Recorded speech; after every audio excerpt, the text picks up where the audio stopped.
మీ parents support ఎలా ఉంటదిరా? Parents అయితే ఇంతవరకు ఎప్పుడు వద్దని చెప్పలేదు అక్క. నా ఇష్టాన్ని ఇది కాదని చెప్పలేదు.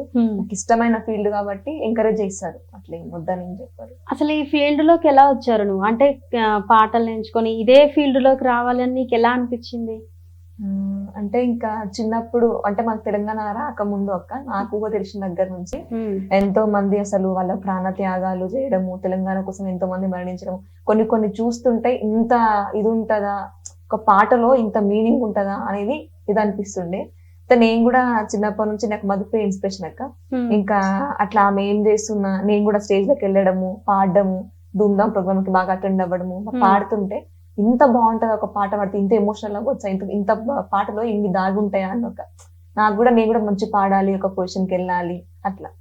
అంటే ఇప్పుడున్న జనరేషన్ లో అంటే ఆడపిల్లలు ఒంటరిగా బయటికి వెళ్ళడం అట్లాంటిది అంటేనే ఎవరు ఒప్పుకోరు. సో మీ అమ్మ తరపు నుంచి నీ సపోర్టింగ్ ఎలా ఉంటది ప్రత్యేకంగా? అమ్మ అంటే భయపడుతుంటారు అక్క, ఇంకే పేరెంట్స్ అయినా భయపడతారు అమ్మాయిని బయటికి పంపాలంటే, కానీ మా డాడీ మాత్రం ఏం కలబెట్ట వెళ్ళాలి, చేయాలి, సక్సెస్ అవ్వాలి. ఎక్కువ ఎవరి ఇష్టం రా నీకు? నాకు నాన్నని ఇష్టం అక్క. ఎందుకని? నాన్న అంటే ప్రాణం.